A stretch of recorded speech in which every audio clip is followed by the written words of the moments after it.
Halo pemirsa, berjumpa kembali bersama saya Nancy Deunika di acara Manage Your Mind. Mind is not everything, but everything comes for your mind. Kali ini di sini saya berada di Vihara Padma Graha Batu dan akan mengusung tema hidup bahagia dan sejahtera dalam Buddha bersama narasumber saya Bante Dhammawijaya Mahatera. Bante. Ya, Sukihoto, Namo Buddhaya. Semoga semua makhluk berbahagia untuk mendapatkan sinar kebijaksanaan dalam batin dan pikiran kita bersama. Iya, jika seseorang ditanya apa itu tujuan hidup, umumnya ia akan menjawab secara singkat, ingin hidup bahagia dan sejahtera. Demikianlah semua orang di dunia ini umumnya menginginkan kebahagiaan dan kesejahteraan. Sebagai salah satu pedoman kehidupan manusia, ajaran agama di dunia ini juga mengajarkan jalan menuju kebahagiaan dan kesejahteraan, tak terkecuali agama Buddha. Baik Bante, banyak orang yang tidak mengetahui sebetulnya bahagia itu apa. Bisa dijelaskan Bante, bahagia itu apa? Ya, sesungguhnya mereka sudah tahu, jadi kebahagiaan yang mereka dapatkan itu sesuatu yang sudah mereka alami bersama, yaitu biasanya berdasarkan kesenangan-kesenangan indrawi yang mereka dapatkan. Itulah yang mereka merasa, aku senang main ini, main game itu, main game sana, terus main dan main. Itulah yang dikatakan kesenangan sebagai satu kebahagiaan.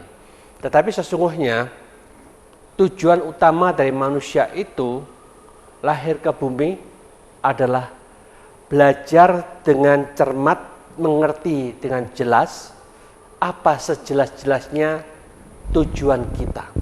Kalau kita semuanya memikirkan mau maju, mau sejahtera, mau kaya, tetapi kesejahteraan, kekayaan ini penting, tetapi kita juga berani bertanya, kapan batas kekayaannya itu?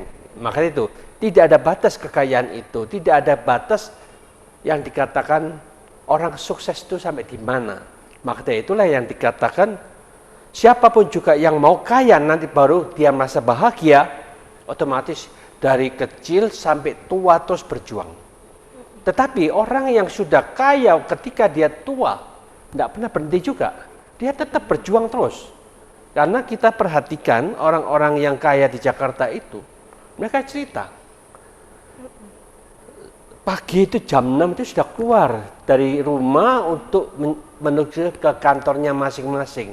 Dari kantor sini pindah kantor sana, terus pindah terus, malam hari itu kira-kira jam 12 baru bisa masuk ke rumah. Itu namanya orang yang kaya raya, yang sudah banyak perusahaan.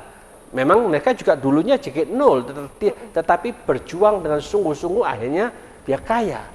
Tetapi kalau kekayaan seperti ini yang dituju seperti itu sangat kasihan sesungguhnya. Tetapi kita harus tahu, berarti mereka itu harus kerja keras, ulet, terus menerus, waktunya habis untuk energi pikirannya untuk mencari kekayaan itu. Tapi apakah dia sudah tua itu dia bahagia? Ternyata kebanyakan yang tua-tua itu malah sulit tidur akhirnya mereka. Sulit mau tidur ya sulit, mau ini ya sulit, nggak bisa tidur masih mau kerja saja. Maka dari itu yang dikatakan orang yang istilahnya gila kerja, akhirnya dia memang betul menjadi kaya. Tapi pikirannya juga tidak pernah berhenti, terus bergerak, jadi nggak tenang. Maka dari itu Sang Buddha hanya meminta kita, marilah kita sadar, kekayaan itu penting, tetapi harus ada keseimbangan. Carilah kekayaan di dalam batin juga. Kekayaan dalam batin itu dalam arti kata, apa yang Sang Buddha katakan itu bukan nanti kalau sudah tua, sudah kaya raya baru kita bahagia. Tetapi kita harus paham apa yang Sang Buddha harapkan, bukan kaya nanti tua. Sekarang saja kita bersama-sama itu, Sang Buddha sudah memberikan satu peringatan bahwa kita itu memiliki kemampuan untuk menciptakan kebahagiaan pada saat ini. Kalau kita mampu menciptakan kebahagiaan, tidak usah nanti engkau wis tua. Kalau sudah tua itu kita baru bahagia karena sudah punya kekayaan, sudah punya rumah, sudah punya anak, sudah cucu, itu kita bahagia. Kalau tunggu seperti ini, kemungkinan sangat sulit untuk bagi mereka kebanyakan orang tidak akan bisa mencapai kondisi seperti itu. Sekarang kita lihat aja bahwa hidup memang tidak menentu. Orang siapa yang bisa menyangka? Yang mana kita baru saja membaca di WhatsApp, Lion Air yang paling banyak pesawatnya, orang bilang yang paling kaya raya, mungkin mendadak kaya, banyak pesawat, banyak pegawai. Sekarang mereka tutup. Iya. Karena tidak mampu untuk membiayai karena ada pandemi ini. Maka itu kekayaan itu tidak menentu. Kaya bisa pop langsung jatuh. Maka dari itulah yang dikatakan kekayaan bukan jaminan kita akan bahagia. Kekayaan itu bisa membuat kita menderita juga ketika apa yang sudah terbiasa bagus, tahu-tahu ada perubahan yang ditentukan oleh pemerintah, tidak boleh terbang sama sekali. Wah, bisa dibayangkan. Kalau sekarang ada 200 pesawat, misalkan 200 pesawat. Tiap pesawat ini bisa masukkan dana yang luar biasa. Pesawat setiap terbang 250 orang misalkan. Bisa kita bayangkan banyak yang mereka terbangkan, bisa sampai 100.000 orang tiap harinya. Memang pemasukan kelihatannya besar, kaya pasti.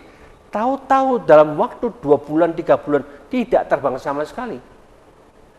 Gaji tetap bayar, ini tetap bayar, kredit tetap bayar. Akhirnya, aduh pusing, nggak ada duit. Makanya itu dia menderita.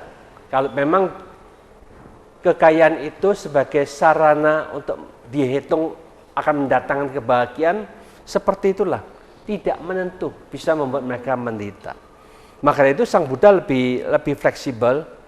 Kekayaan itu, kebahagiaan itu bukan menunggu nanti kaya kita bahagia. Tetapi bagaimana kita bisa mengolah pikiran setiap detik, setiap saat, setiap menit itu kita mampu mengarahkan pikiran ke arah positif.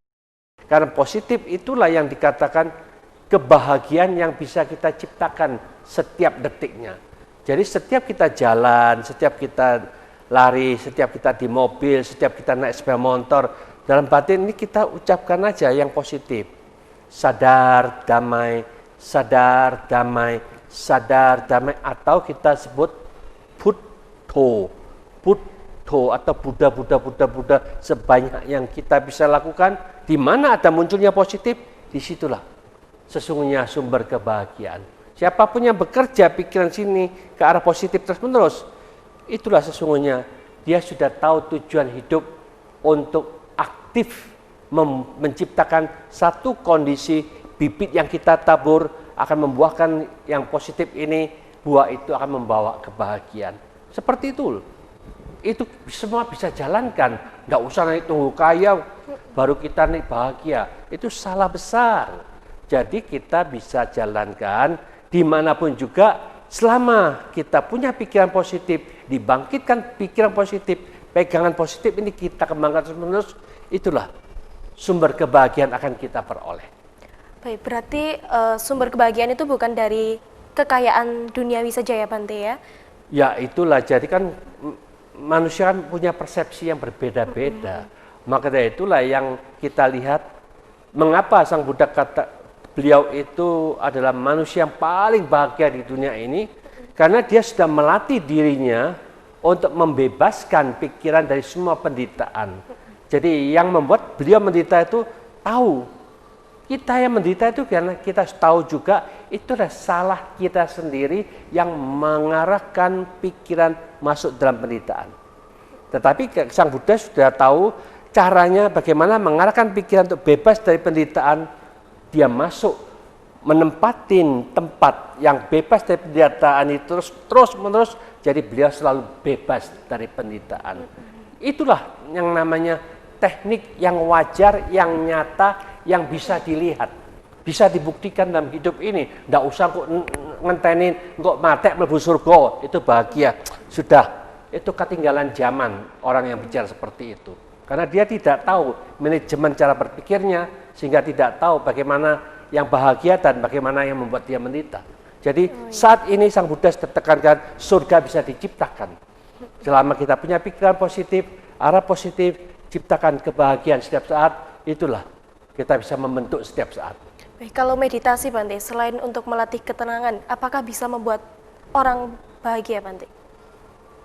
Ya, pastilah. Jadi sesungguhnya meditasi itu adalah sesuatu latihan membiasakan relaksasi, santai, melihat dan mempelajari cara berpikirnya supaya dia bisa lebih tenang, lebih damai, lebih happy itu bagaimana, sehingga dengan demikian ada masalah apapun juga kita bisa meditasi, memecahkan masalah satu persatu, kita bahas, cari sebabnya, sehingga kita membuang sebabnya, masalah itu akan selesai. Nah, itu aja, seperti sangat simpel, sederhana, tidak usah rumit-rumit. Jangan ada masalah semuanya itu dipikirkan kabeh, nggak selesai-selesai. Maka itu dipikirkan satu demi satu. Nah, satu demi satu inilah akhirnya akan menyelesaikan masalah itu. Kalau untuk bahagia, terus tujuan utama dari ajaran Buddha itu seperti apa Bante? Ya, nanti kita lanjutkan karena baik. waktunya sudah selesai. Baik, baik pemirsa, setelah ini akan kami lanjutkan. Jangan kemana-mana, tetap di Dhamma TV.